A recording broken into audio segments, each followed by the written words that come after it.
What's up, my friends? It is Sunday night. It is the day before the Lorwyn Eclipsed spoiler season officially starts. We're getting a full-on Muppet Lorwyn Eclipsed trailer on top of everything else, bro. This stream is Hype Town. We're going to be looking at a whole bunch of artwork from the upcoming Lorwyn Eclipse set. We're going to go over some of the lore, the way the world has changed.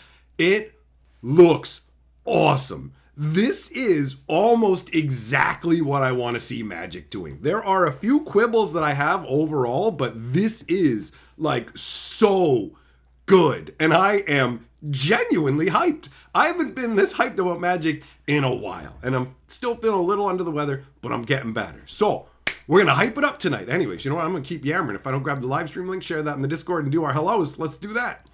Okay, so first things first. Let us do some typity typing.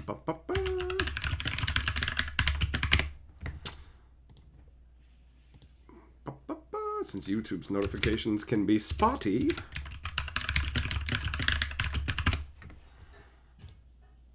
All right, there we go. That's good. We are good.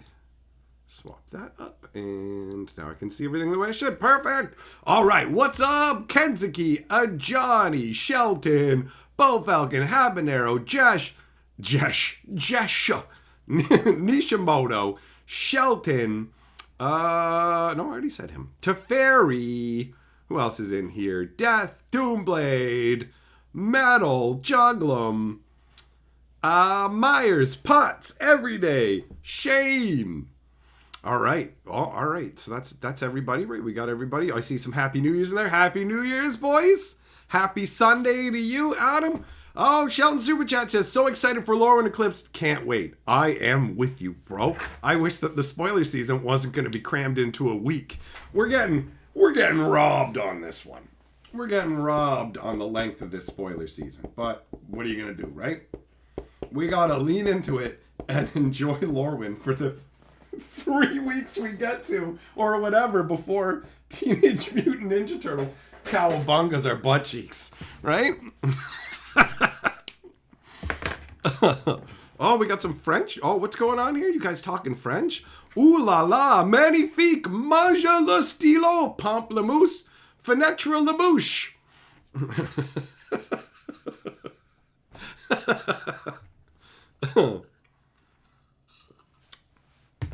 Habanero, you're glad we're excited, but you don't trust it? I don't have a problem with anybody's skepticism, but I feel very confident that when I show the art and talk about what they've done with the world, you're probably going to agree with me that they put genuine effort into the world building, and they didn't take the world like they did with Kamigawa and reskin it into cyber crazo world. Check it out, it's cyberpunk, right? Like, this is still Lorwyn, and they follow what has happened in the past and make it flow. I honestly thought that they were going to completely rework the elves and the Kithkins and everything. They didn't. I feel like mostly what they have done is actually quite laudable, right? How's the story for Lorwyn? That one, I still have to... There's 10 installments in total. 3 are side stories. 7 are the main story that follow the Strixhaven students. And my problem has been that the first episode tweaked me with some really obnoxious stuff.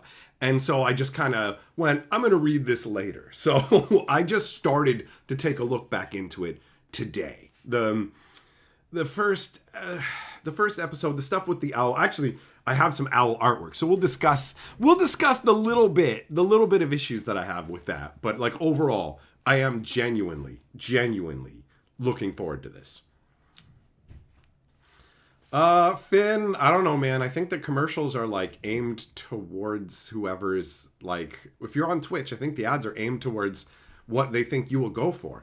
And so if you're seeing that kind of stuff, it's because you're a DGen. And you know that. Like, we both know you're a DGen. You can't even, like, because the internet knows who you are, bro. That's why. So far in the leaks, Doomblade is not, these, like, what we're going to be looking at here is official artwork that's been released and stuff like that. I don't have any Magic card leaks. Like, there's nothing new. I'm not bringing any information like, we got a hot leak. It's literally, I've got about 50 different images here and a bunch of information about the way the world has changed. This is an art and lore and world building exploration. Something that I haven't done in a long time. I fucking love stories. You have no idea. I sink right into them. I pull all the details apart. It all needs to make sense. If small things don't make sense, I can handle that, right? But they can't be big glaring things. Like last night when we were watching that movie, The One, where the concept is there's 133 multiverses. And as people's lives end in one particular world, everybody in the other worlds gains a little bit of strength. And it's just like, okay. So then the one guy is going around wiping out all the versions of himself to get as strong as they can. And they're like, well, we don't want to wipe him out because if the last version of a person goes, we don't know if all the multiverses will collapse. And it's like, let me get this straight. You think if the last version of a person, and there's no more version of this person goes, that could collapse the entire multiverse. Well, I got news for you. There's 133 different universes that you have here, different worlds. And in every single one of those, there are going to be people who have aged out, gotten to 100, and left life. They're not going to be around. So there's already been people where every version of them is gone, and the multiverse still exists. So it's completely illogical to believe for a second that wiping this guy out would cause any problems. And the fact that they don't do it, there's some really glaring errors where the science of the world doesn't take account. There's nothing taking into account the fact that there would be 70-year-olds who, for no reason whatsoever, are suddenly able to scale walls and are like 10 times as strong as they used to be. This would be like a medical phenomena. So there's a bunch of aspects to that world building that's just jarring and pulls you out. And I do not like stuff like that. I love it when stories make sense. It's a dumb action movie, so whatever. You know what I mean? But that's how I am with stories. I will look at your world building, I will listen to what you're telling me, and I will follow the logical consequences of that. And I really like it when people live within the rules of their own world, you know? That's the deal. Habanero, if it ends up surprising you in a good way, maybe buy a couple of packs. You do what you want, man. I'm not here to convince people to buy this stuff at all. I'm here to have an exciting time looking at good artwork and talking about the concepts of Lorwyn, right? What's up? What's up, Goddard? What's going on, Rask? You're going in cold to Lorwyn? Oh, bro. This is going to be your first box of Magic? You know what? You made a good choice. Hey, what up, Thompson? How's it going, buddy? Habanero, yeah, it's a Jet Li film. Correct. Okay, so let's switch it up to the art view. Okay, does that look good to you guys on the screen? Can you see everything properly? I set this up and it looks right to me, but I just want to make sure that it looks good to you. I'm in a tiny box. I'm tiny boy. And, oh, nope, over this way. Over this way is the big art. Does that look good? I think that's a pretty sweet setup. I was going to do it like full screen and put myself down in the corner, but I realized I would end up covering parts of the artwork and stuff, right? So this is how we can have the most of like the entirety of the artwork on the screen. So, Lorwyn is a weird beast. Lorwyn is a weird beast. Like, it's a weird world. I really enjoy conceptually what they did with it. So before I start, like, I need to give you a little bit of background information about Lorwyn, just so you, like, for anybody who's new, obviously we got people in the stream who have never experienced Lorwyn. This is their first Magic set. So the original Lorwyn is a world that we went to back in, what was it? Like 20 years ago, roughly, right? I'm going to say just 20 years ago. That's shorthand. That's good enough. So 20 years ago, we had the original Lorwyn set. It was actually 4 different sets. Lorwyn and Shadowmoor create a larger super block with 2 smaller sub blocks, which isn't something that Magic normally does. They normally had 3 set blocks, 1 big set and 2 smaller sets that would expand on the world building and expand on the mechanics. But with Lorwyn, what they did was big set, little set, big set, little set. And the concept was Lorwyn is a world of light and darkness. It's actually known as 2 things, Lorwyn and Shadowmoor, okay?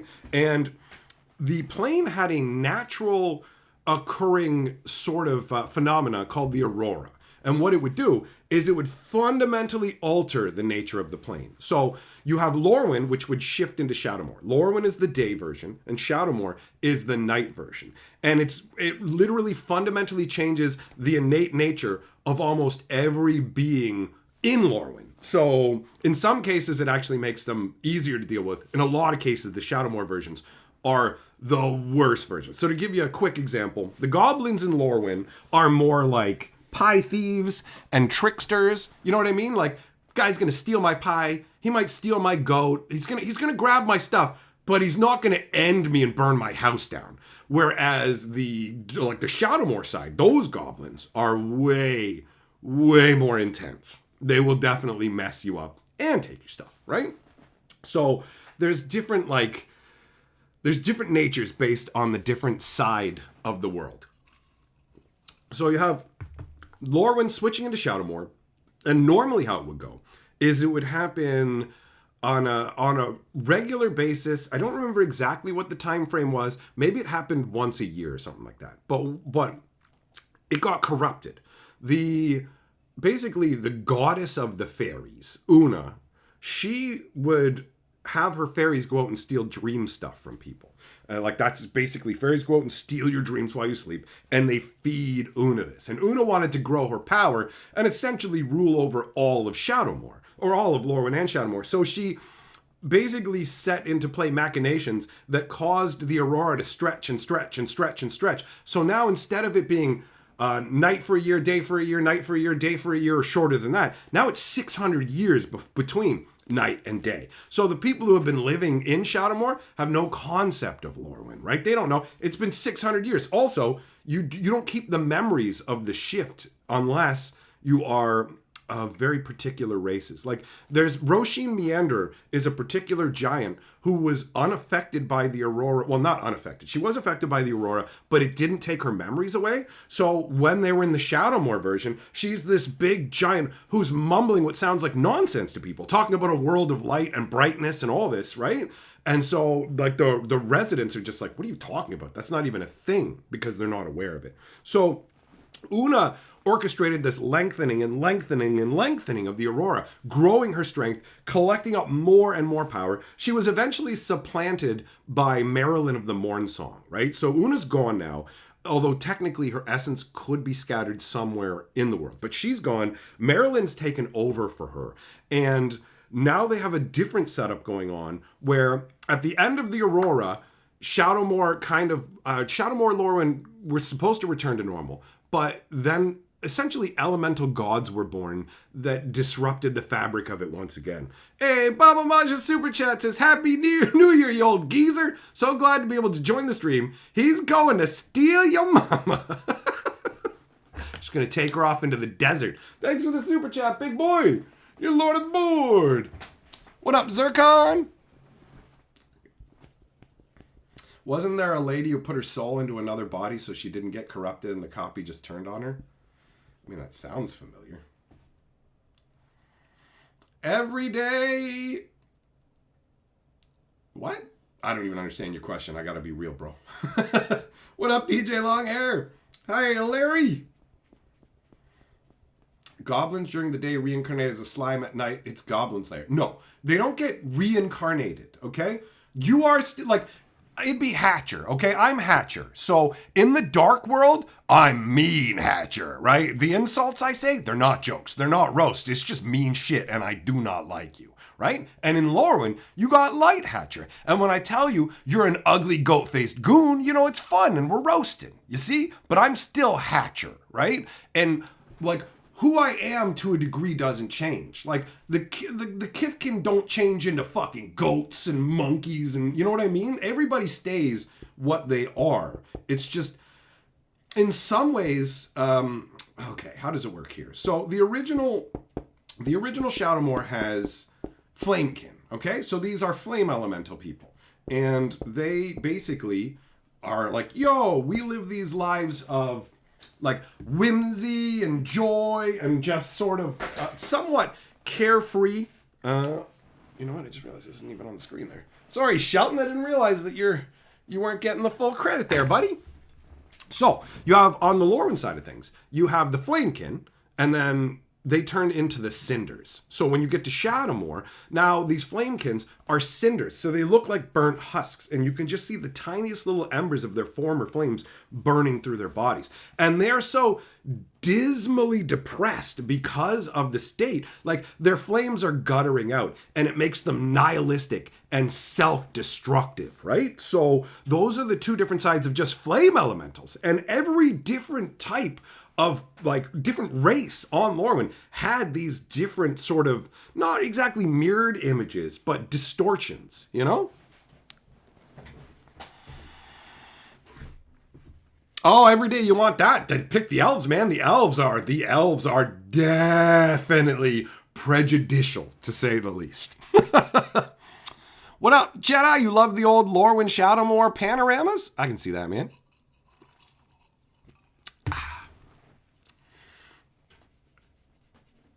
Braden, the phases filter their personality. That's definitely a way to describe it. Ravarshi, yep. The goblins are definitely a lot more vicious, right? Okay, so that's a little bit of background information. I feel like that's enough to start, like, getting into the images here. Okay, so I'll make this a little bit bigger for myself so that I can enjoy them as well. This right here is pretty funky looking. Some of this artwork for this set is definitely going to have been created, like, not specifically for this version of Lorwyn, I think, you know? The elves are opinionated. Okay, the elves have come up enough. The elves hate everybody who's not elves. And they hate things that are ugly even more. So the elves' entire belief system is based on the better you look, the more perfect you are, the higher you are in our society. And they literally went out and hunted ugly things for sport to wipe them out. So the goblins, the boggarts especially, they call them eye blights, right? And to be an eye blight is essentially, hey, your life is worthless and we're going to ride you down like it's nothing. So they wiped out a ton of boggarts under the, you're ugly. No, right? Like, the elves took over the whole world, man. The elves were the de facto most powerful group by a long shot, right? By a long shot. And it's funny, the Lorwyn version, the light side version of elves are actually worse than the dark side version. A lot of the races are worse in Shadowmoor, but elves are actually better in Shadowmoor. So on Lorwyn, they're obsessed with beauty and destroying anything that's not beautiful. Get it out of here! The most vain and shallow stuff imaginable, right? Just wipe them out. But on the Shadowmoor side of things, the elves are concerned again with beauty, but instead it's with protecting the beauty of nature and other aspects like that, right? Want to see the new Roshim Meandered? Agreed. I do too. Yeah, exactly. Brandon, yep, correct. If you were an elf, if you got scarred, you lost a finger or something like that, instant demotion in society. It's just like, ooh, if you're not actually just, you know? It's crazy. So it is an interesting way to do the elves, honestly, you know, where it's like elves are normally protectors of nature most of the time when we see them, and they tend not to be awful. So it's interesting. I like that. So yeah, this is the funky looking little Lorwyn land that I assume that these are all little changelings or something, but they don't have the aspect of changing. I don't 100% know why these plants look the way they do. Have they been, has an illusion been cast on them by fairies? I don't know. But this one's been up on the screen for a while, so let's move on. All right. Is this Bridget of Kinsbale? Yeah, this is going to be Kithkin stuff, right? This is a really funky way to show the whole light and dark side of the world, right? So you've got two different versions of each other, two different versions of the person shown, one under the sun, one under the moon. Bridget of Kinsbale features in the story. I know that because I saw her in the second installment of the story, and the thought weft for the Kithkin still exists because the one character intrudes on the thought weft and gets reproached for it, right? So this is interesting artwork, genuinely. Like the symmetrical asymmetry, you know, it's not 100% symmetrical, but it's very close to being that. I love the way that you've got the Minotaur head up at the top with the horns curling off into these sinuous curves. You've got the coloration as well, right? For the dawn side, you have like gold, and then for the night side, you had the silvers. It's just really cool looking artwork, honestly. This is pretty sweet, man.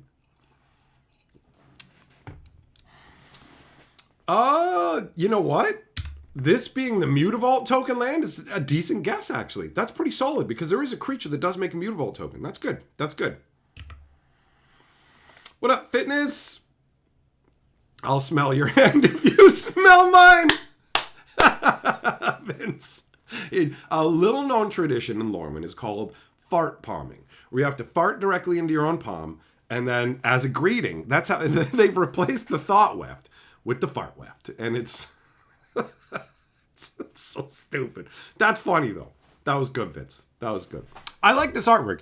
It's one of those ones where you're like, I'm not 100% sure exactly what's going on here, right? But it's interesting because Bridget of Kinsbale never actually underwent the Aurora. There was no Shadowmoor version of herself, and I don't know if she actually gets enveloped by Shadowmoor or not. So I don't know how well this artwork, just so you know what I mean when I say that, the new version of Lorwyn Eclipsed or whatever is Lorwyn and Shadowmoor both kind of fighting for dominance in the exact same patch of land. Even you can have a border of shadow and light that's literally fighting and moving, and as these elemental gods, what is it, Eridu and Isildu, something like that, they're the gods of like dawn and night essentially. And as they move, they bring these like the darkness and light with them and transform whoever is in, like if you're in the light and it becomes dark, you transform into the dark side version of yourself. Unless you have a very special magical charm that protects you from these zones, you can't actually stop the transformation. All right, let's see what we got next. Oh, here we go. So this is most likely Thoughtseize, right? I mean, look at the artwork. It screams the original Thoughtseize, although it doesn't have the that's not her ear energy. I don't know if you guys remember that. But yeah, this is most likely Thoughtseize. I mean, it literally has the exact same vibe of the artwork for the original Thoughtseize. And like I said, the fairies, they steal dream stuff, right? That's what they do. They go around to the denizens of... That's what they did for Una. Now they do it more for themselves. The fairies are in it for themselves. They are all... Well, they're...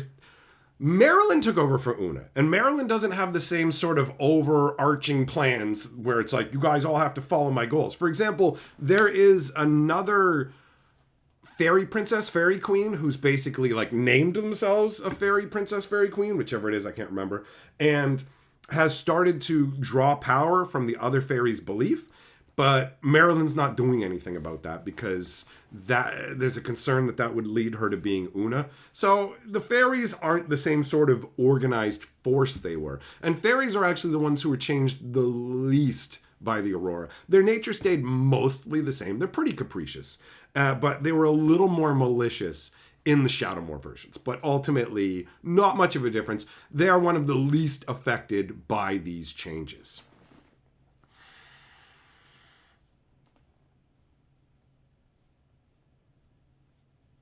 Is that dude bald except for his beard? It looks like he's got...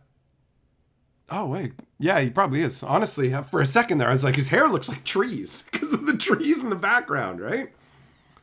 That's crazy, man. He looks pretty old. For a guy that old, he's got no hair coming out of his ears. It's kind of impressive. Kind of impressive. What up, Gianna? Okay, now, let's talk about the Marrow. The Marrow are the merfolk of Lorwyn, all right? So they are basically boiled down into like two different categories, the Lorwyn version and the Shadowmoor version, like pretty much everything is going to be. So when the Phyrexian invasion hit, the Marrows were basically just cowards and they booked it. Didn't whatever side you talk about, Lorwyn side, Shadowmoor side, they all were just like, yo, if we stay in the waters, we'll be fine. The Phyrexians can't get us. But that wasn't the case, and the Phyrexians totally could. And the Shadowmoor side of the Marrow, they went way, way deep and started to mutate and stuff. So some of them have bioluminescence. It's been like 40 years since the original end of the Aurora. But the merfolk deal in two different ways. If you have the Lorwyn side, which is what we're looking at right here, this is a Lorwyn side, they have magic that they can use to essentially charm and beguile humans and well, I mean, not humans on Lorwyn. There aren't even humans on Lorwyn, right? Aside from maybe a planeswalker show. But non-merfolk races can be influenced by their charm magic. And so they act as merchants. They're like nobility level merchants, and they think they're better. They think they're better than the landwalkers and take advantage of them, right? But they do it in the like above board. Here's the offer. Do you accept kind of way? We're going to use magic to make you accept to a degree where it's like still shady. But the dark side, right? The Shadowmoor Marrow are crazy. They are cutthroat brigands that just want to rob you. They're a bunch of scammers who come up with scams and then travel around scamming different groups of people. They will use their magic to charm like weak-willed beings and go, you're going to help us perpetrate scams. And then once the scam's over, they'll make themselves toss them into they'll have them toss themselves in the water to drown. Like it's just, they like robbing people so much that they'll literally drag themselves along they'll come up out of the water and drag themselves like with a blade between their teeth just coming for you, bro. It's intense. It's intense. Brent, you were worried it's going to be Borwin? Nah, bro, I'm hyped. This is cool. Now the Omen Pass exists. How is Lorwyn going to handle new species coming in? Well, that's a good question. We're going to have to see. We're going to have to see how it goes. They do say, well, we'll touch on the Kithkin when we get to a Kithkin artwork. But this Marrow, I like it. I like the vibe of this. He's popped up out of a well. He's got like, check out my wares. I'm selling this cool stuff, right? Like the stuff that you'll buy from a Lorwyn Marrow is at least legitimate, even if they're robbing you in the deal. The Marrows, the Shadowmoor side, they will just straight up sell you false goods. They will go, here's a magic... You know how the goblins have magic items, but there's always downsides and they're kind of cursed or whatever? Here's a perfect version with no curse. And then it's just got magic on it to make it appear magical, but it has no actual inherent magic. It's just a glamour that fades, you know?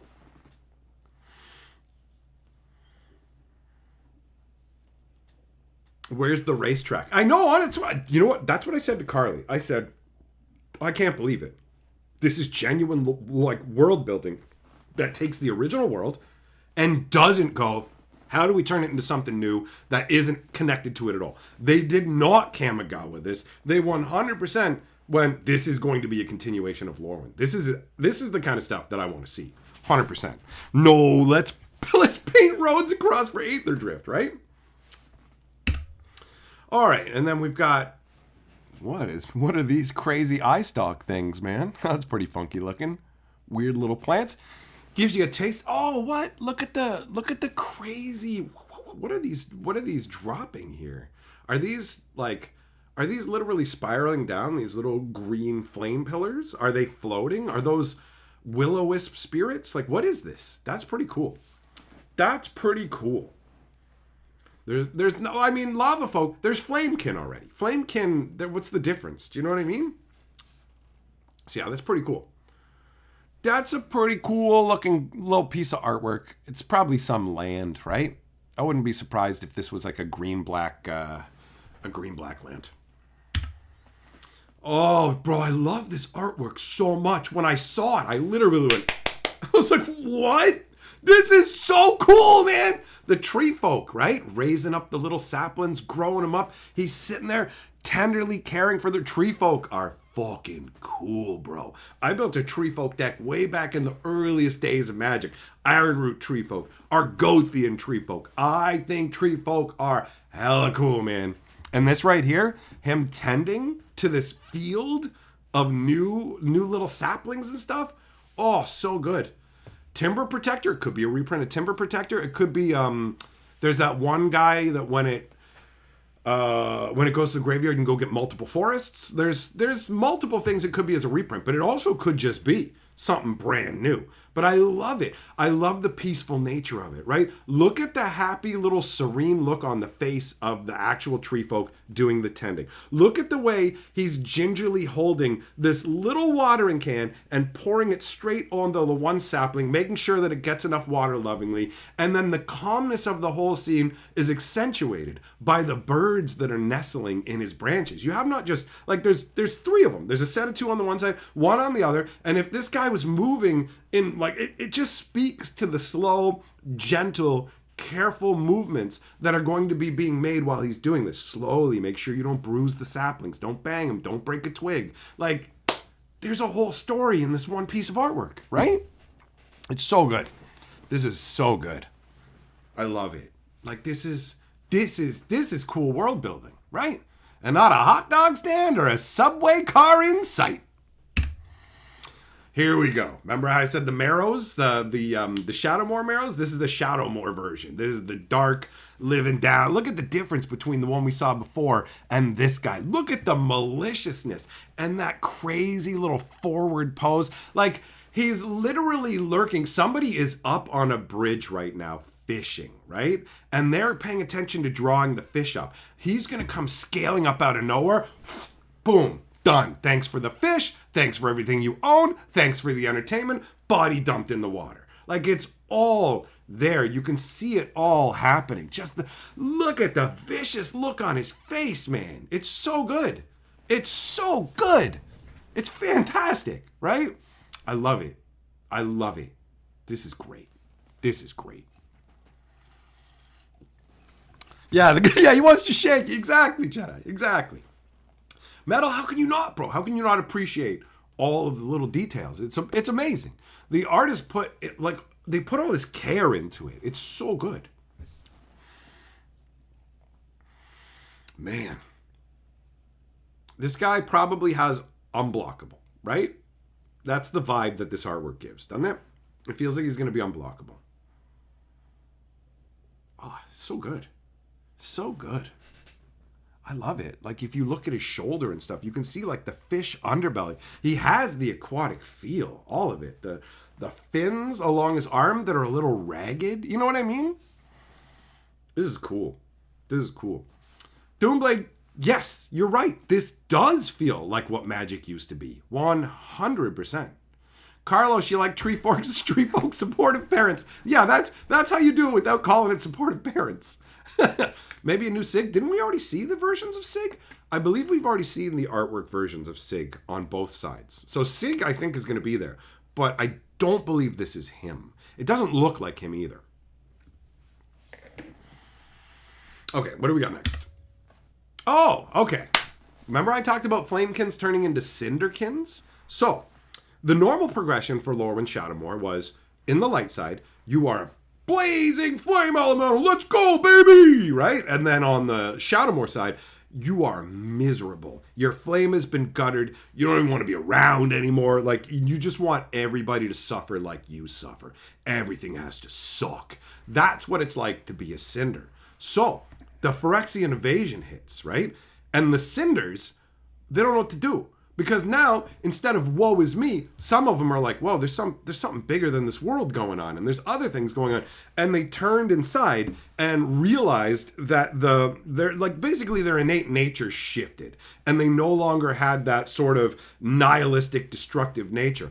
And they actually shifted their nature into Rhymekins. So these are essentially like frost versions of flame elementals. And you can turn from a flamekin into one of these. You can turn from a cinder into one of these. Some of the cinders turned into these guys, and some of the cinders afterwards ended up going back to being full-on flamekins and reignited their fire. But these guys have ice magic and ice fire, which is really cool, right? Because, I mean, the whole cinder gutting out aspect was a lot of fun. I liked that, right? You've got your big flaming inferno, and then it's your charred logs with the little bits of flame flecking in between that you can see as it just kind of slowly banks out and fades, you know? So the cinder concept was cool, but I don't know how much more they could have done with it in this. So having another way that flamekins can be for their elemental nature that they didn't really know how to unlock before, but also might have actually been an ancient way of doing things that was lost in the ancient days,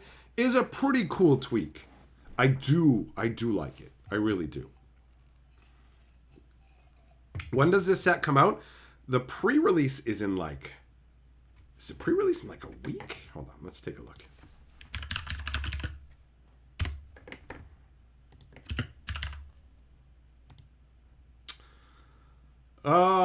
January 16th. Oh, no. Well, I hope I'm recovered from my surgery in time to go to that. That would suck. Oh, I didn't even consider that possibility. Am I not going to get... Oh, well, whatever, man. I'll be fine. I'll heal up in time. It'll be all good. So, yeah. It'll be pre-releases. Starting on the 16th, you'll be able to get it at LGS's. And a week later, you'll be able to find it at big box stores, right? That's the deal. That's the deal. Yeah, the spoiler season is 4 or 5 days, and that includes the Commander decks. We've got it. It's crammed. It's crammed. It feels like Avatar just came out. Yeah, it did. Wait. You just wait. You just wait. Okay? When's TMNT release?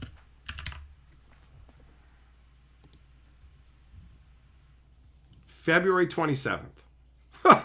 Yeah. So you got like 6 weeks before Teenage Mutant Ninja Turtles is cowabunga and all over us, all right? That's it. This is the new pace of magic, bro.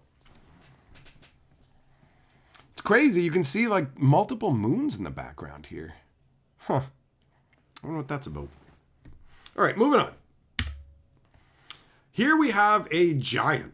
So the giants are mostly indifferent to the residents of Lorwyn. They're gigantic. Some of them are unaffected. At least one of them is unaffected by the aurora fully. Roshin Meander. Most of them, I think, are affected by the aurora. They spend a lot of their time sleeping. They'll just kind of like find a place and just fall asleep. And moss and other things. They'll be asleep for so long that things will grow on them. Usually the only sign that you have that you're in a giant's area is a dolmen gate. And giants will mess you up for coming into their territory. They do not care. They will just squash you. They're like... The Lorwyn versions of giants don't go out of their way to cause problems for... Actually, neither version really goes out of their way to cause problems for any of the residents. But the Shadowmoor versions of giants, they don't even notice the regular residents. They're essentially like ants. Like imagine somebody who just walks in a straight line and does not care what they step on. Are there ants? Are there rabbits? Whatever, just crunch, crunch, crunch. That's the Shadowmoor version of giants. The Lorwyn version, the light side version, they're not just... If they see a village, they'll walk around it. They're not just going to plow through it. The Shadowmoor ones aren't malicious about it. They're just completely oblivious and uncaring, right?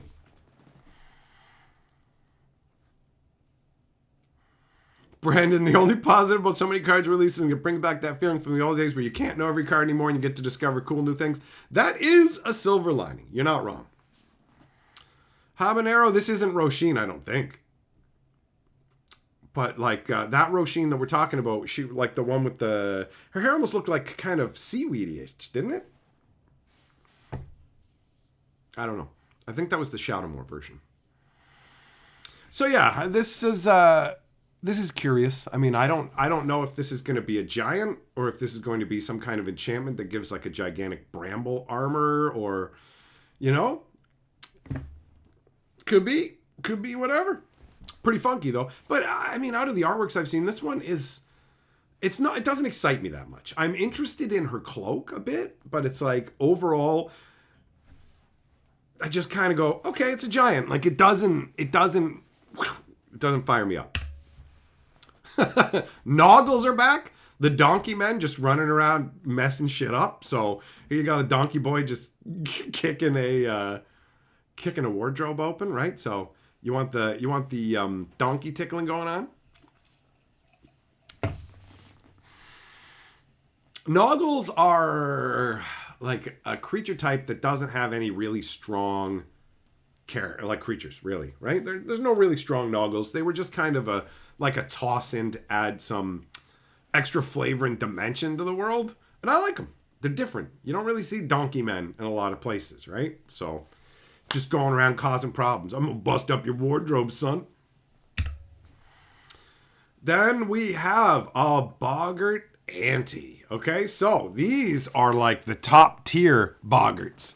They are the ones that have the most amount of magical power because Boggarts, they basically accumulate magic power in them as they age. And once they get older, the most powerful of them, right, become the matrons. And they create that there'll be other artwork we can see better with it, but they create these little fetishes and talismans and stuff like that. And when the Boggarts die, like when one of these antes moves on, right, they take the body and they throw it out into the bog. And the bogs absorb up the magic from these bodies. So that's what they do on the Lorwyn side.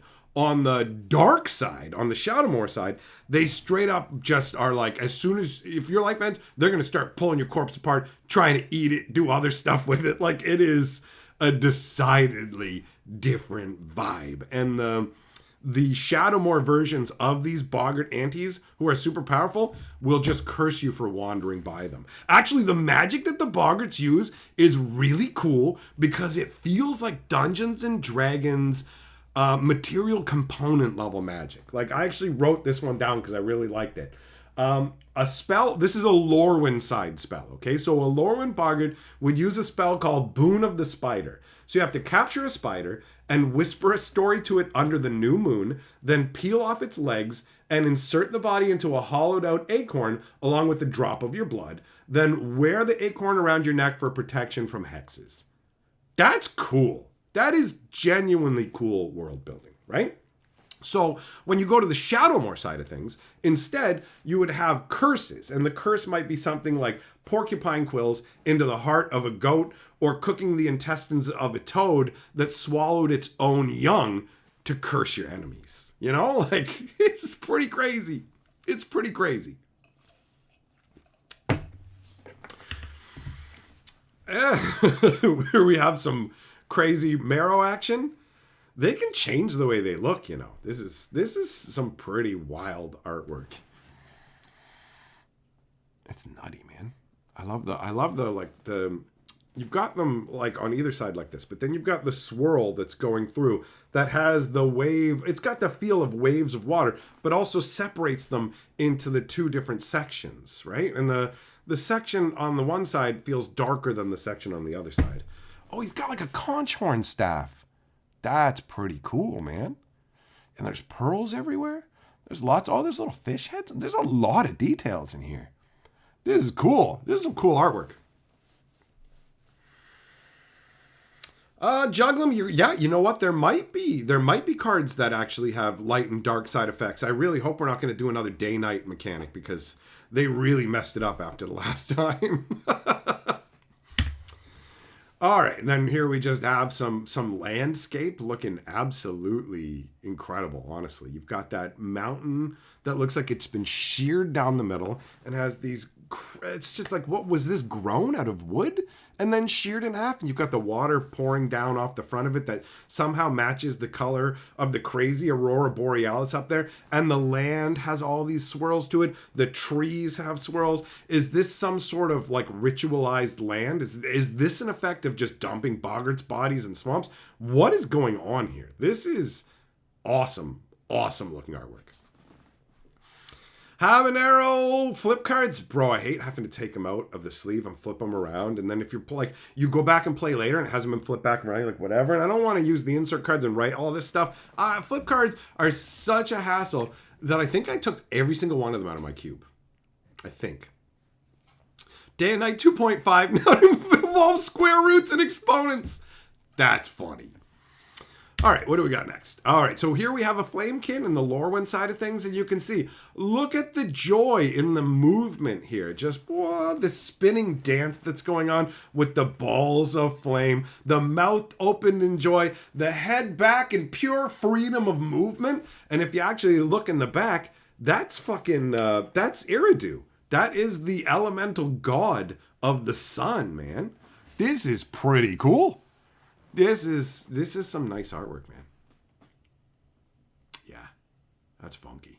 I never noticed until I just came up on the screen now that he was even in the background because the character in the front is just so evocative and eye-catching. I love the swirl of the skirt. Look at the fabric of the skirt, bro. You can actually fucking see. You can mentally feel how thick it is. Look at the edge. Look at the edge between the red and the white. You can see the fucking rough woolen stitching, bro. The level of attention to the detail. Oh, it's so cool. That looks real. The skirt looks real. It looks like it's made out of a thick woolen style vibe. It's probably made from springjack wool, right? That's neat. That is great. It looks so good. Huh. All right. And then we have another nice landscape of a part of Lorwyn.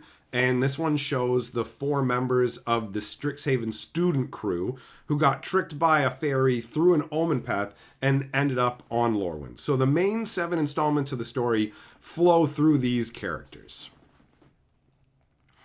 Doomblade, there's no evidence from the Phyrexian invasion. They actually, while we don't really see it much in the cards, they do actually cover what changed as a result of the Phyrexian invasion. It lessened the power of the elves overall, and they were, even though the elves still consider other races to be eye blights, they have literally had to reconfigure their society because they lost a lot of their power. So now they have to deal with other people more diplomatically. So while internally they may consider them eye blights, they will not say it out loud, and they try and have reasonable relationships with the different groups, right? The Marrows were forced under the water, so a bunch of those ones ended up mutating on the Shadowmoor side.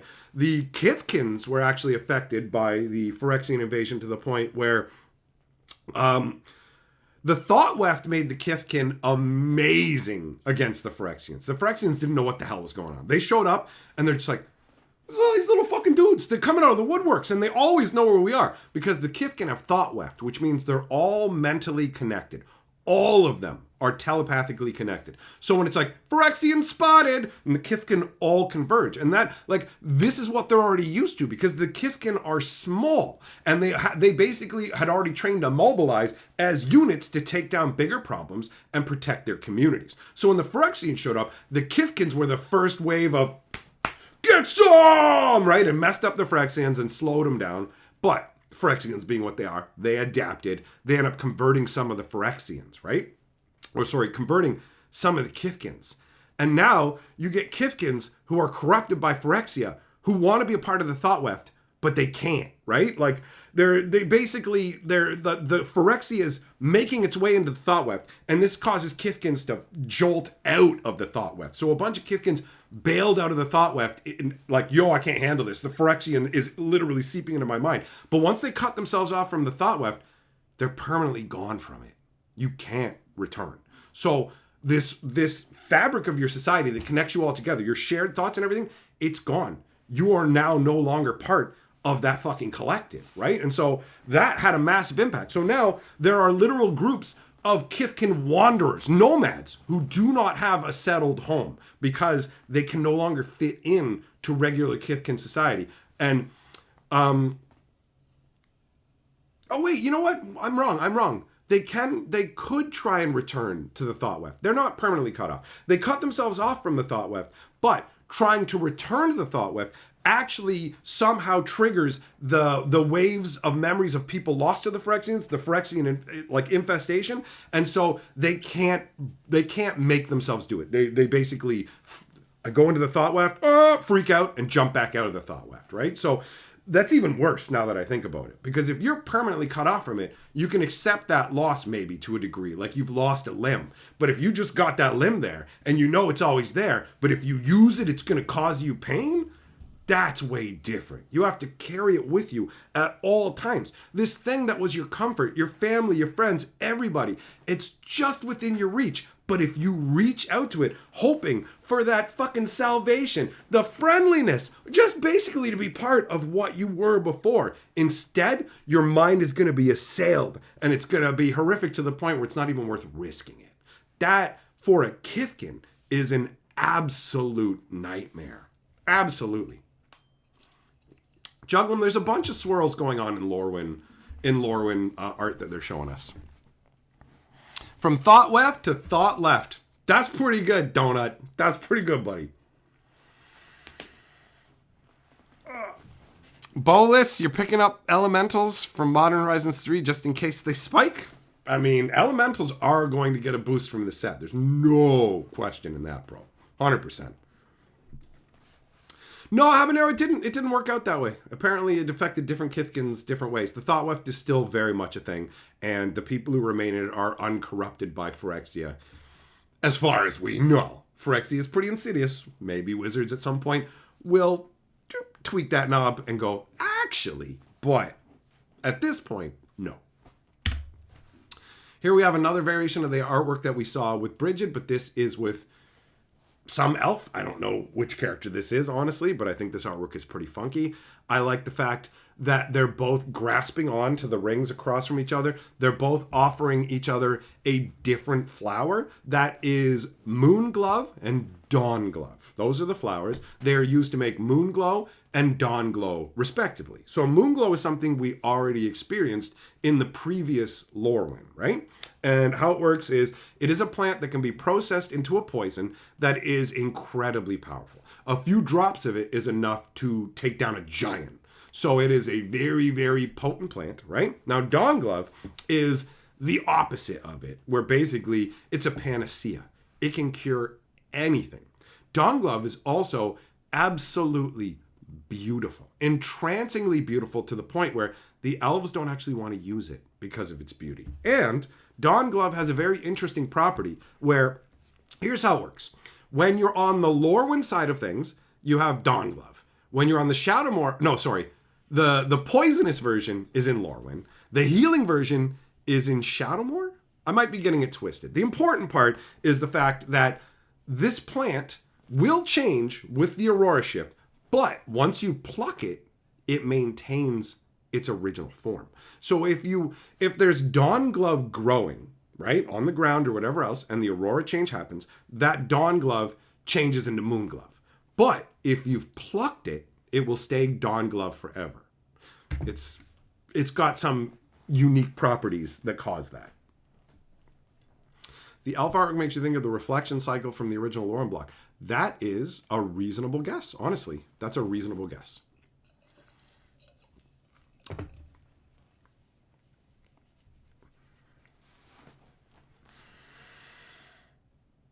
Moonglove was Lorwyn. Yeah, that's what I thought. But I'm still, my brain's not 100% right now. I'm still a little under the weather, and I've crammed a bunch of extra information about Lorwyn into my brain today. So it's like some of it might be slightly twisted. This is cool artwork though, right? And I like the purples and greens too. It's cool. I like the whole flowers extending out on either side. There's a lot going on here. A lot to drink in. And it's also funky to just watch people, like their torsos are coming out of this crazy kind of wiry upwards cascade. It's funky. They definitely do feel intertwined and inseparable.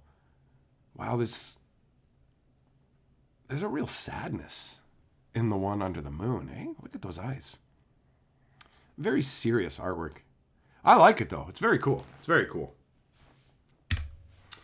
Here we have an elf. This is what they look like, boys. They're ridiculous. Look at this. Look at this. Look at that spiky scepter. Look at that crazy thorn. It's just look at that imperious look. That's what these elves are like. This is a Lorwyn version of the elves. Hottie. Not like Hotty, like Haughty. You know what I'm saying? You know what I'm saying?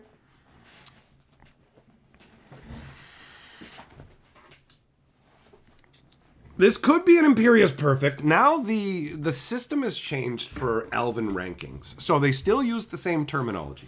They still use perfects, immaculates, whatever, right? But flawless, you know those. But the difference now is the things are like, to be a perfect is a hereditary position. And the lowest terminology used for elves, they now generically use that to refer to outsiders who are visiting as well. So the social structure has fundamentally altered where you can't move up into the highest ranks anymore. It doesn't matter if you're super hot or whatever, you have to be in the right family. It has altered the nature of their setup. The elves ultimately want to take over Lorwyn. Like, the elves have the ultimate goal of removing the Shadowmoor aspect of Lorwyn. They want to completely scour the dark side from the world, because they believe that if they do that, then they'll return to their rightful place as lords of the world, because they really did lord over Lorwyn and were able to do whatever they want. They basically almost wiped out the Boggarts in their entirety, right? And they decimated a bunch of the other living beings too, who did not meet their standards.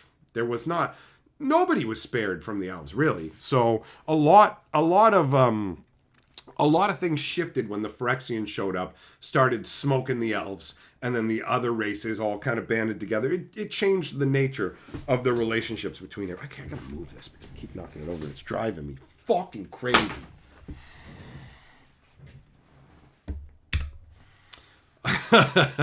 Okay. Changelings are hilarious. This is the nature of changelings on Lorwyn and Shadowmoor. They always look very, very obvious. They're this bluey, gray, yellow-eyed, goofy little thing. But changelings have become widely accepted.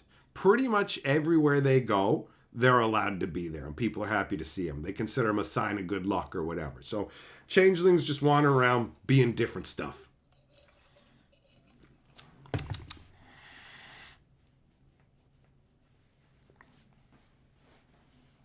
All right. Next up. Oh, is that all of them? Did we really? Nah, that can't be. What happened? There's more art than this. Is that a double? Ha, okay.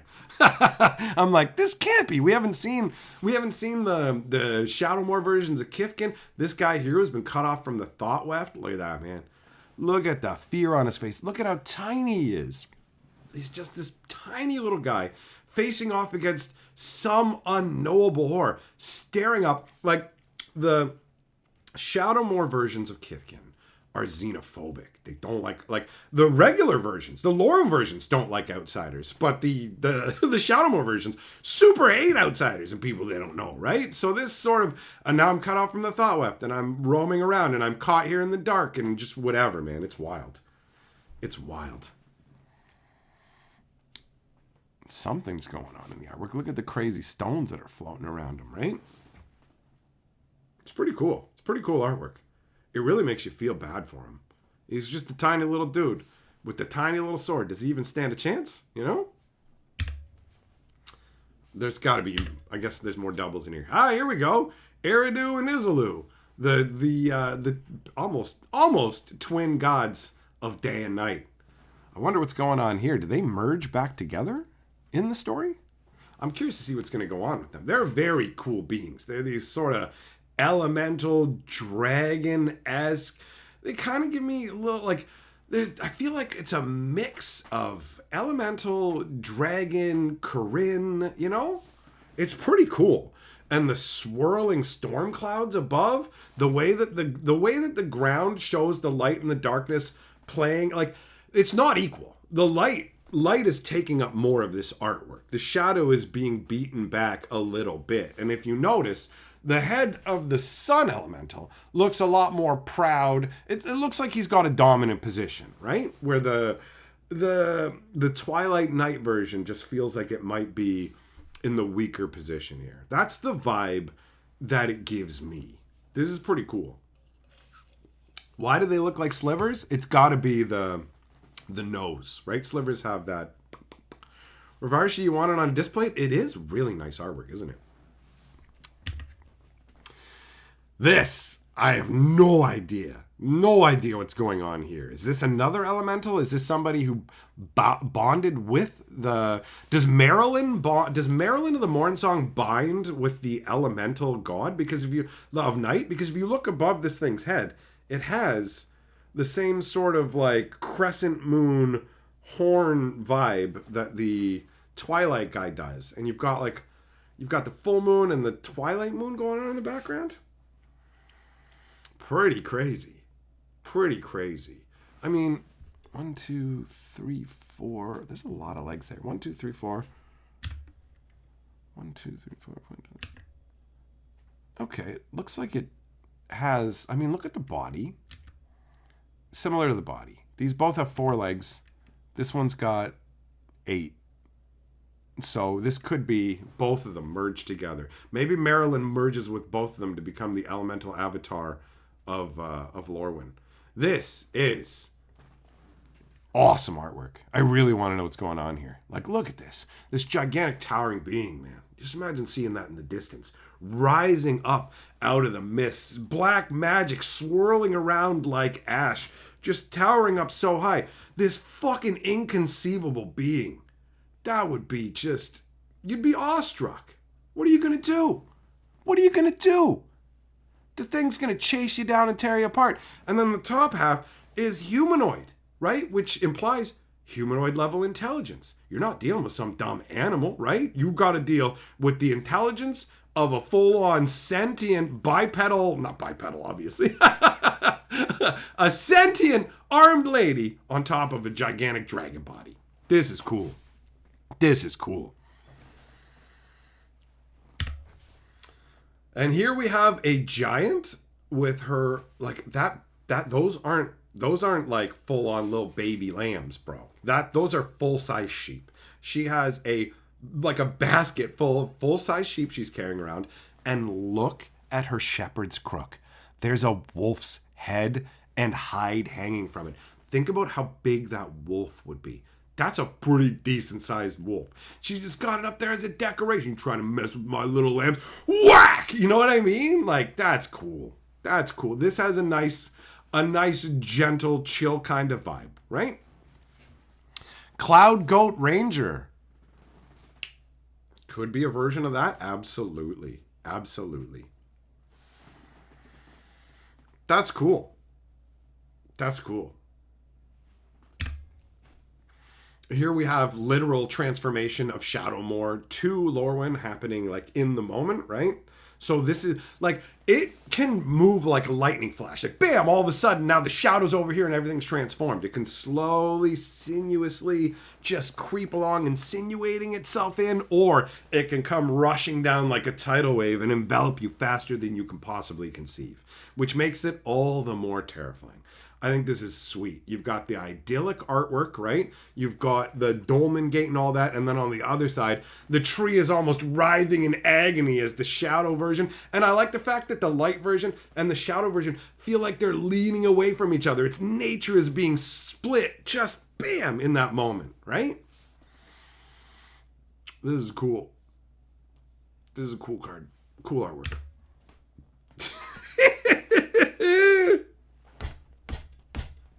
Look at this, man. Look at this kid get on the big goof bag rooster thing. Look at it. Look at it. Where did this come from? We have not seen this thing before. It's got a ball bag belly. Am I right? Guys, ball bag belly, short stuboid. You know what I'm saying?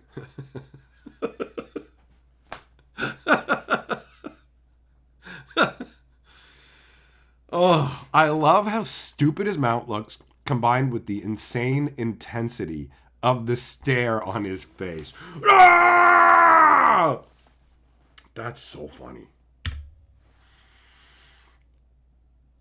This is pretty cool, actually. I like this. Just this elf standing there with two blades, one glowing with magic. There's runes carved into the tree. Yeah.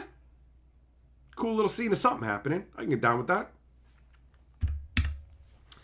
Oh, cool. Look at this little ritual site, man. I love it.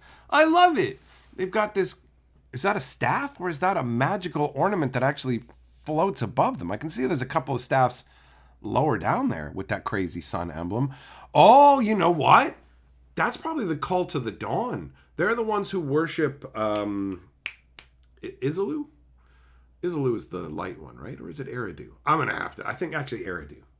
It's going to take a little bit for that to cement in my brain. I got to see the actual cards and everything so that I can associate them more, you know?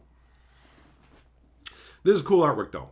I like it's got the feel of a druidic ritual. I like the fact that it's in this sort of little concave with these gigantic dolmen stones around it with arcane spirals on them. This kind of gives a feel of Muraganda, you know? Larry, in Simcoe, there's a restaurant called The Shire with Lorwyn Eclipsed coming soon and The Hobbit coming in summer. You're going to try and eat there? That's a cool idea. I like that. Check out the tree guy. What tree guy? Just looks like a bunch of little druids. Oh, I see him in the background. Ha! He's like up here. Yeah, cool. He's just kind of staring, smiling down. He's got a huge face. Look at that. I didn't even notice that. Huh. Cool. Here we have another giant. Oh, I just love giants are so cool, man. You know what I mean? In this kind of a setting. I love it. This gives the same vibes as the old Disney Mickey Mouse cartoon where he like is dealing with a giant. Maybe he goes up the beanstalk. I think he goes up the beanstalk. And like the giant literally takes the hay roof off of the house and uses it to roll himself a cigarette.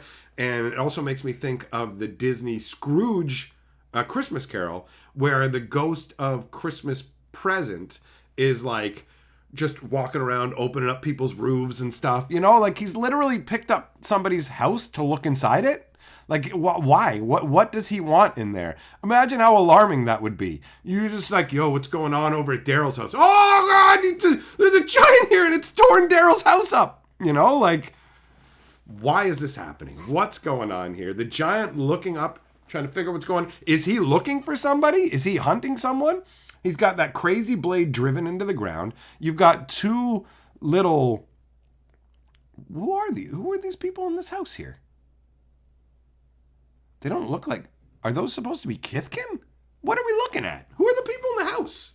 Are those humans? They don't look like elves. I mean, they got Keebler elf hats, but they don't look like elves.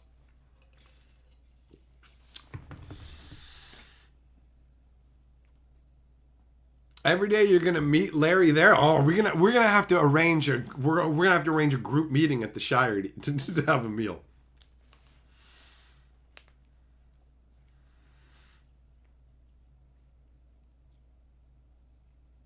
The house means Kithkin. It could be Kithkin. Absolutely could be. The Omen Paths are open. It could theoretically be anyone. The Kithkin, actually, it specifically says in the Planeswalker's Guide that the Kithkin have allowed all kinds of different people to come and live with them. So they have allowed outsiders to like live in their towns now. So this could easily be people from another world who have settled in a Kithkin settlement, which is why it feels like Kithkin buildings.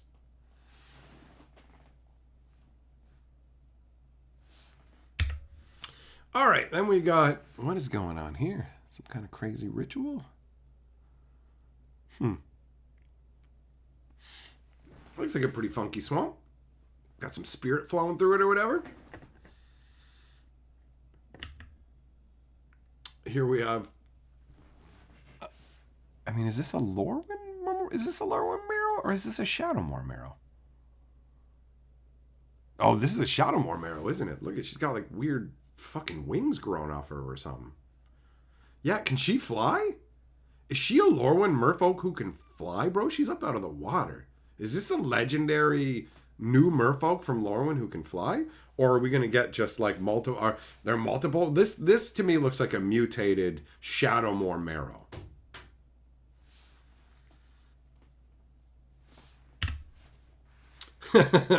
Here we have a boggart. Look at the different talismans. Okay, so they make talismans out of different creature parts, out of other boggarts and things like that. And you can see she's absolutely festooned with them, right? You got the necklace. You got a snail up here on the shoulder. You've got the crazy arm braces. You've got like the ear plug. You've got a skull down here on the skirt. You've got multiple fetishes hanging off of there as well, chains and such. And then you also even have a couple of discs on the tail as well, right? So there are a lot of magical items on this boggart. This is enjoyable artwork. I like it. This looks like a Lorwyn version of the boggarts, the boggart antes. This is a gigantic elemental dog or something. Lorwyn has some weird elementals. This is absolutely strange. I don't really like this, honestly. I feel like the dog's head is like, I don't know. It doesn't feel like it fits Lorwyn, I guess. Like, it feels like an earth dog face, and Lorwyn doesn't have earth dogs. Does that make sense? Like, it just... I don't like the face. I like everything else about it. I love the crazy, like, leafy arms, the crazy pink petal tail. Like, when I put my fingers over the dog's face, I like this artwork. As soon as I see the dog's face, I don't like it. Like, elementals in Lorwyn are more abstract, like a horde of notions. Like, this is a fish that represents thought. You know what I mean? And it's like... I don't know. This just, the dog face, it feels like it's just trying to market this to like dog owners as opposed to world building. And it feels glaring and I don't like it. You know, it doesn't feel like it fits properly for me. Yeah, Habanero, exactly. I don't like that they've been putting non-fantasy style dogs and cats in regular Magic sets. It's like, put them in a secret lair. That's a fine place for them, you know? Because, yeah, I don't know. It's like, it's a really cool elemental concept, but I just don't like its face. I like the size of it, because look at the little Kithkin running underneath it, right? Like, that thing's got to be 15 feet tall, bro. Never-ending story in Magic confirmed. Tricky Ricky, you never know, buddy. Here we have just some landscape looking like Kithkin territory. It's all right. A little bit of world building. Kind of muted a bit, but it's serviceable. Yo, look at me. Just relaxing. Living that fairy life. Is that a fucking tree folk fairy? Bro, it is! What? Bro, it's a tree folk fairy. Look at it, it's got little branches and shit. He's flying upside down and he's all barky. What? That's so cool. That's got to be a fairy using an illusion to make himself look like that, right? That's cool. Oh, look, the other one's holding up his hand and it looks like the aspect of a butterfly is appearing. That's cool. I think this guy looks like a plug. But I think he should look like a plug. You know what I mean? Like, this guy looks like a douchebag. But fairies are douchebags. So it's perfect. It's like, oh, like you just look at him and you're just like, oh, fuck you. You know? He's got that vibe. He's got that vibe. I do love that elemental, like the tree folk fairy, though. That's cool. That is cool. All right. He's a goofy little guy. Look at this thing. What is this? Bro. Whoa, look at the birds in front of it. What are those, terns? Those aren't storks, right? Wow, look at the size of this thing. What is it? Some kind of axolotl or something? With like amber lodged in its back? Is there something inside one of those? Are there living creatures in those bulbous things on its back? What is this? What is this? This is cool. Synthetic, the most forbidden love, buddy. Imagine if they had human was super realistic. No, you already said it. We already got Dwight. And we already had what is it? Walking Dead people too, right? We've already just gotten regular humans in Magic. Check it out. I'm Glenn. I got sculpt. Oh, here we go. A little nice little Kithkin village going on. This has got a very inviting vibe to it, man. I love the blues of the roof. I love the curves of the blue roof. The fact that they're all fucking windmills. The it's not gilding. The wooden design on the windmills. This is visually enjoyable. The little rounded bridge going across the river, all the wheat, the sheep, like it's got a somewhat pastoral vibe. You've got the smoke drifting up out of all the different smokestacks, which gives a sense of home. You know what I mean? People are just living their lives there. It feels peaceful. I would like to live here, you know? Desolator, you hope they have cats. Well, I'm going to tell everybody what you mean. Desolator loves the movie Cats, especially Mr. Mistopheles. And he has been lobbying for the longest time for Magic to turn every set into cats. What's up, buddy? How you doing? Here we have Thicky McKithkin charging off into battle. I don't know. I think that the Springjack looks pretty cool with the beefy armor. There's something about the way that she's leaning back on this. It feels like she's not in charge of this ride. She's along for the ride. And the look on her face and her body almost feels to me like she needs to go to the bathroom, bro. You know? That's the vibe. That's the vibe that this one gives me. This artwork does not really call to me. Here we have something insane. Look in the background. You've got the elemental god of the sun, right? What's going on in the foreground? An elf is flowing away into petals. What has happened here? Look at the look on the face, too. It's this somewhat serene, like, this guy doesn't look like he's troubled by his unmaking. He's clutching the blade to his chest. He's got his hand outstretched like this as he flows away. Is this path to exile? Is this farewell? This is evocative artwork. He's literally dispersing to the winds. Like, what is happening here? That's cool. That's cool. I really like this artwork. You don't even need the elemental in the back for it to work. But the elemental in the back obviously comes across as the reason this is happening. You know what I mean? That's the vibe. This is cool. Anguished unmaking? I don't think so. He doesn't look anguished at all. Right? It could theoretically be that because Wizards doesn't always have the artwork and the cards line up perfectly. But it doesn't feel like an anguished unmaking. I feel like the other cards that I mentioned are more likely. And then we have a completely different art style of a boggart over a cauldron. This is gorgeous. I love the colors of it. I love all the little details. It feels, what is it? Is it, I hesitate to just say Ghibli-esque, right? Because it's not 100%, but it does feel like it would be a friend to Ghibli. There's just a lot of details going on, right? You got the boggart staring at us with that little look, twisting. Oh, I'm spooning up the water. You can see in front of the spoon, there's two little eyes on one of those little bubbles, pouring in something from a potion. Literally, there's a face on the beaker, a little goblin laying on top of it. There's just so many little details. The wooden door, the cauldron with the utensils coming out of it. I love it. I love it. This is fuel for the imagination right here. Right here. So it is very funky. Platypus, it's gonna be that's how it goes with these things. There's gonna be some people who love it and some people who go, it's not for me.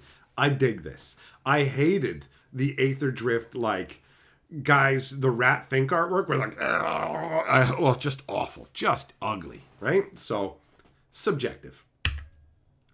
Here we have the Owlin from the story. I said I was going to address this, so now I'm going to talk about this because this is the problem I have with the Lorwyn story to start with the Strixhaven students. This owl is like annoying me because the existence of this owl basically turns the teachers at Strixhaven into complete pieces of garbage. Like, it's like the writer didn't realize that by doing things the way they did, you're literally making the teachers at Strixhaven into pieces of trash. Because this owl, in this story, has a magical hearing aid. And the magical hearing aid, like, to converse with people, she has to do owl sign language, and then the magical hearing aid will translate that into telepathy into somebody else's mind. So she has to use owl sign language to use this hearing aid. And the hearing aid also doesn't let her hear things crashing through the bushes. The story multiple times references how she can't hear. So she's got a magical hearing aid that doesn't fix her hearing. And she goes to the school in the multiverse where every single of the most powerful spells in existence have all been accumulated. And so they have access to more magical knowledge there than almost anywhere in the entire multiverse. And they have a ton of teachers who have crazy magical powers, including planeswalkers like Liliana. Like, the teachers at the school have incredible powers. And healing somebody of this fucking problem would be very, very, very easy. Like, there's no... Why would you... Oh, look, they gave you some magical thing that doesn't actually fix your hearing when we could just go, you're perfectly fucking cured, and now you're just like everybody else. But the story has to have a magical hearing aid. And it's just like, okay, but wouldn't the teachers at the school have a problem? Shut up! It's cool for the story.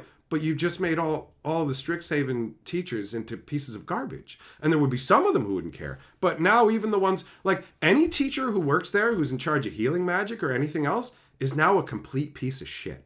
Because they let this poor owl wander around. Like, owls have incredible hearing. Incredible hearing. They created a hearing aid that won't even let her hear stuff crashing through the bush. And I just read it and got so mad. I was like, this is aggravating. Because there's no logical reason. There is no logical reason for this to be the case. You can't take somebody to one of the most magical places in existence, literally about the study of magic, where they have all these spells and would instantly be able to fix this without a doubt.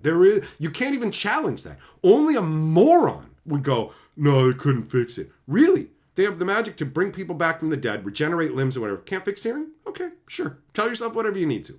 But like, it pulls me right out when I read that crap. And I just go, what? Why? Why?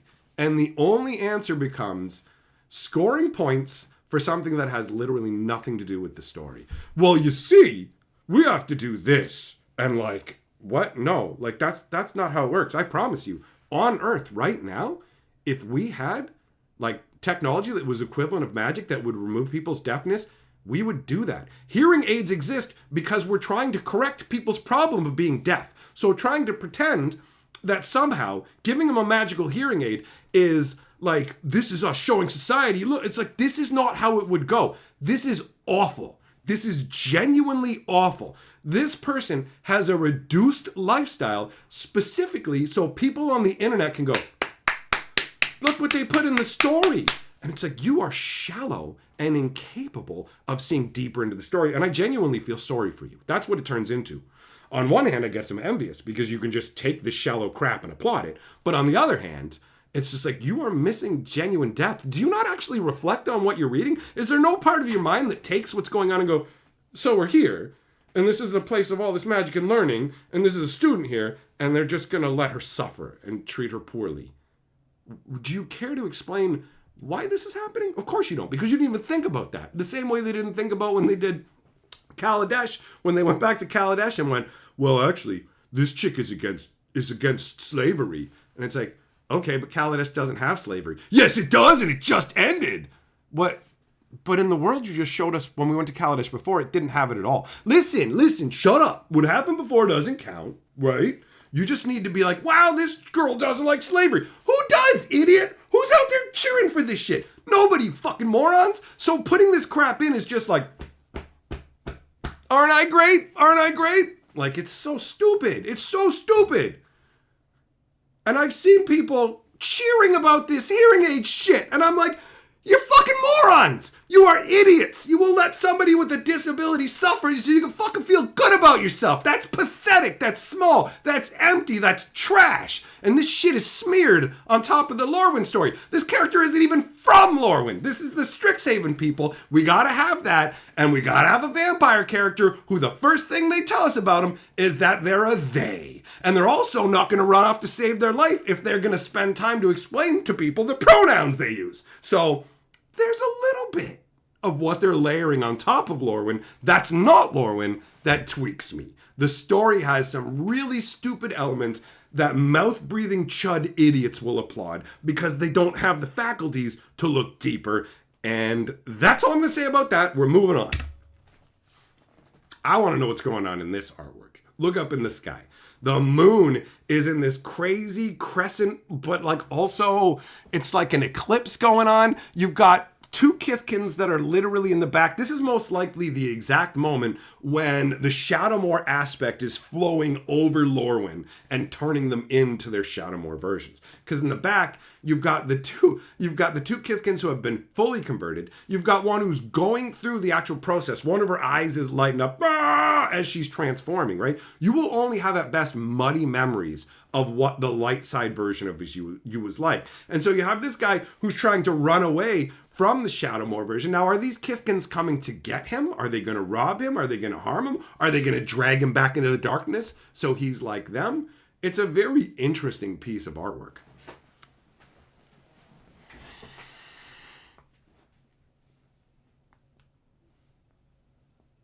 So yeah, I definitely am curious about this. Then we have a crazy fairy guard. We've seen these things before. Una had guards that protected Glen Elendra, right? Which was where, I believe that was the name, that was the location where she was hidden, right? Or was that a different place? Either way, these guys give me Glen Elendra vibes, right? But yeah, man, overall, really digging the vibe of Lorwyn. Like, check it out, right? If you look at this, first of all, the magic shield is totally wild. I don't think that I don't think the fairies had full-on magic shields like that before. But the weaponry, the actual spear there, looks like it's made out of an insectile stinger, right? I do like that they made the fairies on Lorwyn specifically distinctive by giving them insectile bodies. They have like waspy hornet style legs and things like that, and the jagged edges of it and stuff, it makes them feel a little less trustworthy than fairies that you've seen from other places. Not that fairies are particularly trustworthy, but you know what I'm saying, right?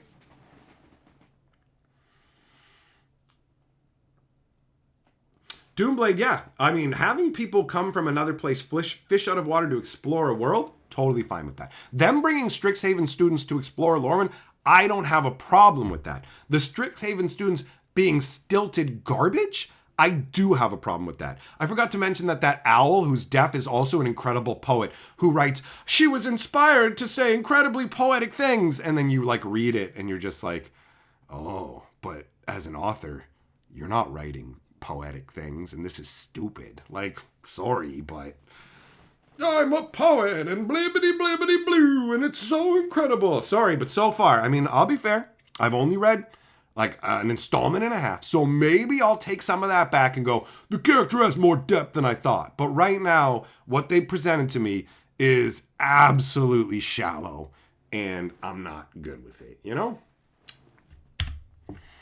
And here we have a screenshot from the trailer that's coming tomorrow. Well, I guess tomorrow's coming soon too. They're going to be doing a Lorwyn Eclipsed trailer with Jim Henson style Muppets. That's what we got right here. Tell me that does not look awesome. Tell me that does not evoke Lorwyn vibes. This has to be a boggart. You can even see the little snail on the shoulder there, right? That's cool. Exactly, Habanero. Bringing fresh eyes to explore and learn, but bad writing is bad writing. If you make the characters garbage, that's how it goes.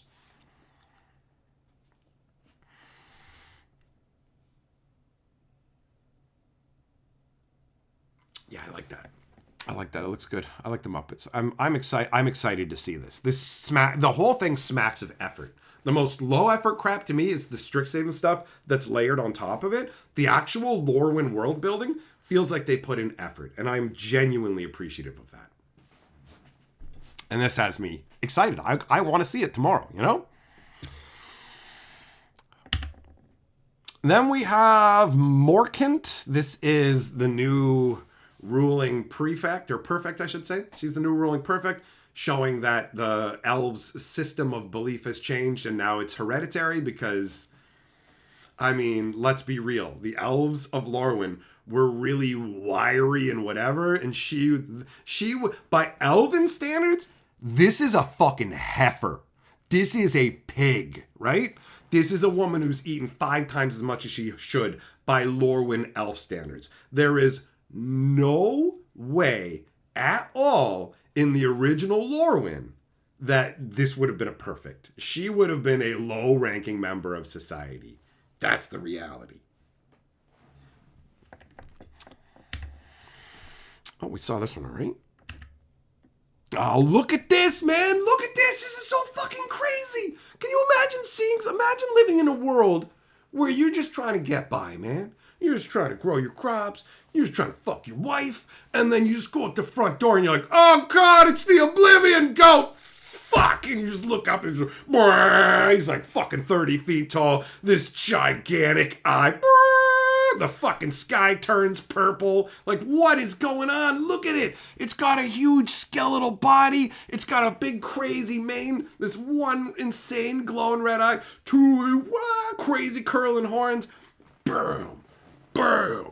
Bam! And there's like a toxic miasma flowing from behind it. Oh, look at the crazy trails of smoke and ash that are flowing from it. Bro, this thing would choke the skies. This is cool. How does that not fire up your imagination, right? This is the shit I'm talking about. I'm a fucking planeswalker. I'm looking for crazy shit to fuck up other planeswalkers. You want to get into a magical battle with me? I'm gonna summon up demons and dragons and whatever the fuck this thing is. You know? Look at it. Look at it. It's so good. So good. So cool. Here we have a Lorwyn style version of the Boggarts. That's why it's got that more fun vibe. He's got his little like frog compass. Is this some sort of divining magic that he uses to find his way? Right? He's looking off while holding the frog like this, which definitely gives it a magical aspect. You've got those cool, oh, look at that. He's actually got a finger on a butterfly has landed on it. I've had butterflies land on me. I too am a boggart. I've been to the butterfly conservatory. Butterflies love me. So that's great. Look at that. I love the mossy rocks in the background. Oh, the dragonflies, the flowers. This is beautiful. This is genuinely beautiful. I like it. He's got the flowers around his neck and everything. Got his own fetishes, couple little pouches. This is cool. This is cool. And here we have the Shadowmoor version of a boggart ante.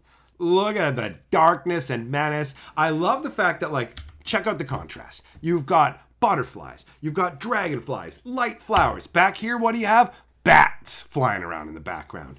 No signs of plant life, none of it. The guy's got a flaming staff that looks like it has a couple of animal wings jammed on the end of it, a bunch of spikes nailed into it. He's got big, long, crazy claws or teeth as his necklace. Big old dumb pan on his head. Crazy horns. This is cool, man. Those crystals in the front give almost an Ikoria kind of vibe, you know?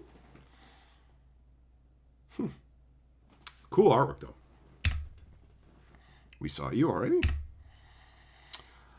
So here's some artwork of the elves actually fighting the Phyrexian invasion. I thought I'd toss that in here too, since we're talking about what's going on with Lorwyn. So the elves got decimated by the Phyrexians, man. They completely overthrew the natural order of Lorwyn from the elves' perspective.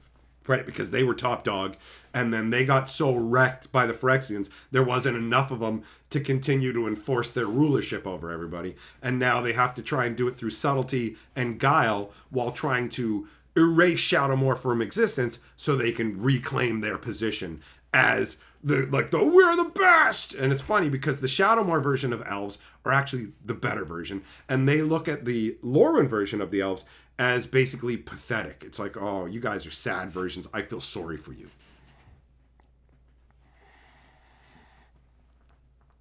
The horn goat with no face was the elemental emptiness. It's white and black. It's pretty cool. Oh, yeah, I think I saw that. When you take the artwork off of the cards, it really does let you focus in on more aspects of it. Look at this. Is this like a Wanderwine Prophet? I love it. This is a Lorwyn style marrow. This is definitely not a Shadowmoor style. Again, I love all the little details. You look at the staff with the conch horn at the top. You've got some shells braided up there at the top. You've got shell motifs carved into these dolmen rocks behind him. You got the fish just kind of swimming by. He's got little potion bottles, little glass bottles tied to his belt with rope. This is cool. The seaweed is flowing off to the side, giving a sense of the movement of the water. You've got the sunlight rays shining down through the water as well. You know, he's got an ancient elder kind of vibe to him. And I love that he's got all these little extra elements on his chest too. There's a gear and what looks like actually a pocket watch, some little gems. There's just so much here, right? And he definitely does look like Sig as well, right? So that's most likely Sig artwork, right? It's cool. I like it. Sig is one of their elders. There we go. This is Eridu. He is the elemental incarnation of the day, of the dawn. And, I never really noticed that he had these yellow runes flowing around both, like, all of his legs and his tail. Actually, that one doesn't look like it's circling. Wait, this is weird. So, do those flow off of him? Does he generate these golden rings that, like, float and slide away? Murph, where are the pictures coming from? Bunch of different places. They're coming from articles. They're coming from videos. This is a compilation of a number of different sources. So, I mean, I like the idea of the elemental dragon sort of concept here. I feel like the night version looks cooler. The sun ball on the head is just kind of... The overall design of the creature is cool, but just the glowing ball on the head is meh, you know? Oh, okay. All right. Well, we have made it through all of the artwork. Okay, hold on. Let me switch this. There we go. Okay, so I know I was pretty focused on the art and I didn't read as many of your guys' comments as usual because I'm picking on all of the details, but now I can fucking read the chat more and see what you guys were saying more. I saw some of the comments, but like, no, Habanero, we're not going back to look at that. Oh, you have to wait until it flows through. If you want to see the artwork for that elf chick again, you're going to have to wait until it naturally flows by again. Juglum, no problem, buddy. I'm just happy to be excited about a set again. I really like the world building of Lorwyn. If you go into the Planeswalker's Guide, they talk about where the Shadowmoor versions of Kithkin live, where the Lorwyn versions of Kithkin live. There are a lot of great details. And I'm thinking that it's about time to make some more fantasy geographic lore videos. I do have the fact that I have to have that dental surgery in a couple days is going to crimp my plans a bit. Right? It's going to take time for my mouth to recover. But yeah, this is making me feel excited for actual Magic world building again instead of we're going to New York again. Cowabunga. You know what I mean? Is it Johnny getting a new card? Possibly. I don't know how many Planeswalkers Wizards' current philosophy allows for, right?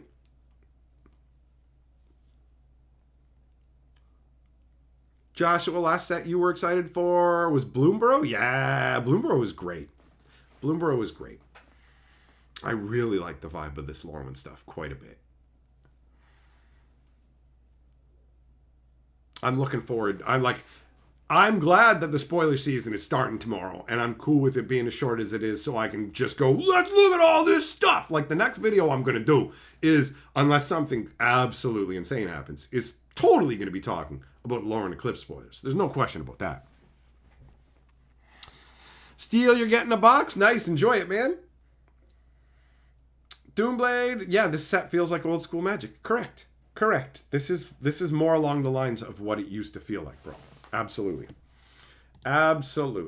Which is what got me so happy when I started looking at it all. I'm like, oh, this is awesome. Look at this artwork. This is great.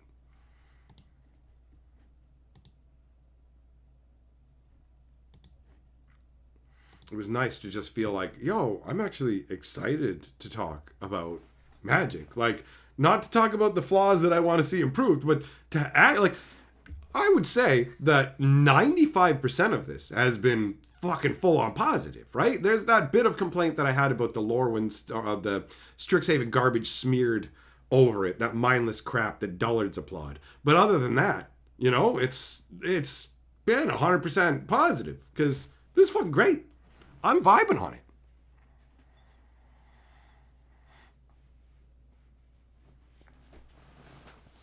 Murph, no, bro. I mean, I'm with you, bro. I'm not going to listen to somebody read the story because it's going to take longer and, like, they don't edit it very well, at least the ones in the past. Maybe they changed it. But, like, they'll have repetitive lines in there where you just go, you just said that. Did the person who edited this not listen to it? They're just quickly chop, chop, chop. Like, they're just jumping, pop, pop, pop, pop. I know the kind of lazy editing they're doing. So I don't want to deal with that. And also, I don't want to hear somebody read out every stupid line and just get even more aggravated. At least when I'm reading it and I get to a point that's obnoxious, I can go into quick read mode where I'm grabbing all the words and I know what's going on, but my brain isn't taking time to sink its teeth in and really get into it because there's no point. Wizards has made a shallow pool and trying to get down there to take a drink is just going to chip your teeth, you know? So yeah, I tend to avoid all of that. And the story, I couldn't handle the crap they put in at the beginning and just said, I'm just going to wait for now. And now this has gotten me hyped enough that I'm like, I want to know the other world building elements that are laced into the story. I'm just going to go from the perspective of, I want to know what's going on. And I'm also going to cut out the crap that doesn't need to be in the story. Like when the vampire freaks out about his pronouns and crap. Sorry, not wasting my time on that shit. Don't give a fuck. I'm not wasting my time on it. I don't care For real, man. Like, for real. I'm not spending the fucking extra time for that shit. I'm not spending the extra time to keep going they, them, and make the story more confusing. That is the most obnoxious part of all of this. I'm fucking sick of it. When you're talking about a group of people and then you say they or whatever, people go, but when you don't know a person, then you would use they. Yes, because that situation is more fucking nebulous. But all this does is add confusion. They went to their table. How many people went to whose fucking table? Don't you understand? We're making progress as a society. Oh, really? Because this seems fucking idiotic. So, fuck you, right? Like, that shit, I cannot be fucked to insert that into fucking stories, man. It's so stupid. It's so dumb. What I do whenever anybody is like that is I use their name or I just reference them less. That's it. It's so stupid. They did their thing to them, then who? That was just one guy doing it to himself? No, it wasn't a guy. It was one them. Okay. Cool. What a waste. I'm glad we've progressed to a point where storytelling becomes more muddy. Do you even know what's going on? Yeah, kinda. Great. This is progress, is it? Idiotic. It's so stupid. Murph, yeah, I do want to take the story and put out a version that talks about what's going on. I'm going to talk about the events, the awakening of the gods, the changing of things, how the goblin wakes up the night god, all that kind of crap. But I'm not interested in their fucking horse shit. I'm really not. It's so stupid. And I can't take anybody fucking seriously when they get upset. When I'm talking about Ashiok and I go, Ashiok, and then I say something like he or she, and they're like, blah, blah, blah, and it's like, shut up. Shut up. That's it. You know, the people who get really worked up, it's just like, click, click, goodbye. I'm not even. I can't even with you over this shit because it really doesn't fucking matter. I just want a clear story. I don't give a fuck. And if they did a good job of it, here's the thing. The kind of representation that Wizards wants to do is done in all kinds of different media. Go and look at Japanese stuff especially. You can do whatever you want if you make your characters real and believable. You can have anything you want. You can have a dude who switches between being a guy and a girl on a whim and make it fucking work if you put in the effort, and I'll love it. And I will love it. They turned Elminster into a woman. He lived part of his life as a woman, fell in love with a man, lived that way. It was cool. It changed his perspective. The fucking goddess did that shit to him for a fucking reason. It wasn't crammed into the story so they could go, hey, idiots online, want to buy something? Like, that's it. That's it. It's not part of the fucking story. It's just crap shoved in for marketing. And it's not done in an enjoyable way. It's not done in an intelligent way. It's done in I am going to take a dump in my hand and smear it on this book. That's how they do it. So yeah. I find it frustrating because I heavily want to engage in magic lore. And we don't get that much. Like the Khans of Tarkir story. They not Khans of Tarkir story. The Tarkir Dragonstorm story. They literally wasted time talking about Narset having autistic panic attacks that she had to calm herself down by assuming people's genders. Like, I'm not being hyperbolic. That is directly and exactly what happens. And if you want to add those details into a story for world building, I can accept that. But what I can't accept is when we barely have any room for storytelling, and that is what we get. We don't literally get to see the Dragon Lords from the previous world or any of that. They're just gone, and Narset's having a panic attack in a tavern. That's what we're doing with the story now? Like, it's just so frustrating because I want to engage, and they barely give us anything. The Tarkir story was, the Dragonstorms are dangerous. They're the worst thing. They have to be stopped. The whole story. And then at the end, they don't even stop the Dragonstorms. The story doesn't bother to stop the Dragonstorms. It's like, check it out. Bolas is loose and Jace disintegrated. Okay, what about the Dragonstorms? Bye. Like, that's what happened. Thompson with the video game controller. Get him out of here. Get him out of here. Oh, J. Robert King's books. Yeah, I remember some of those being fun. For sure.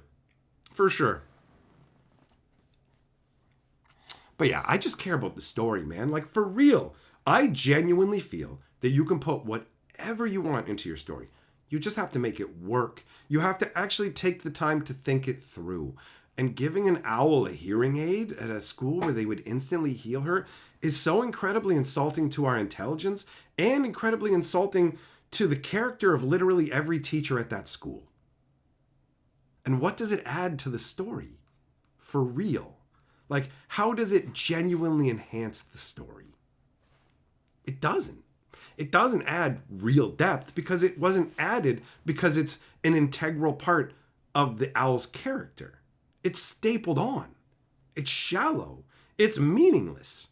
It's empty. And that's why I can't appreciate it.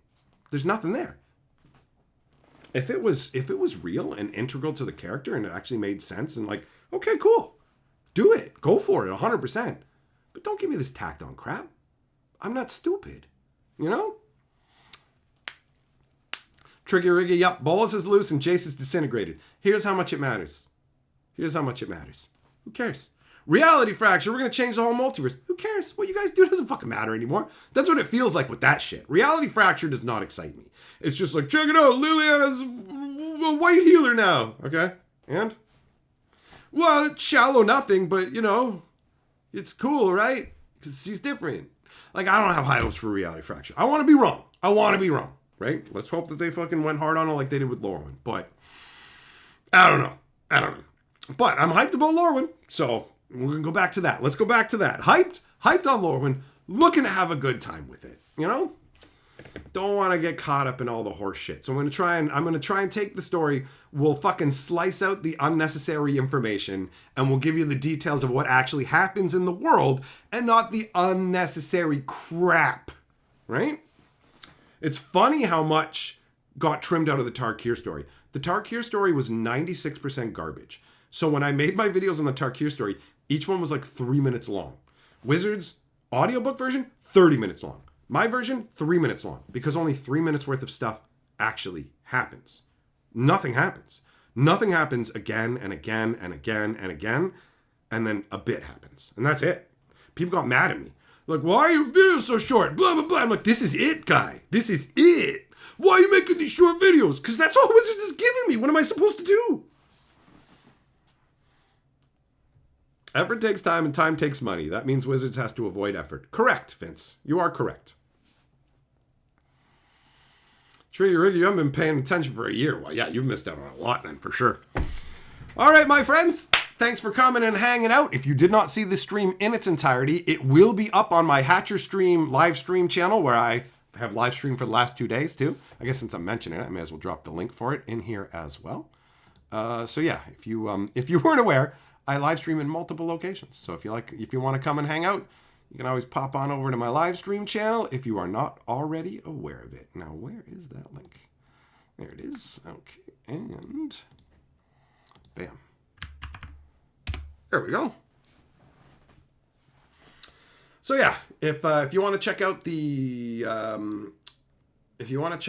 streams, they get archived over there. Fantasy Geographic for the lore, all of that. And I will catch up with you guys again tomorrow. But for now, it's time to head on up out of here.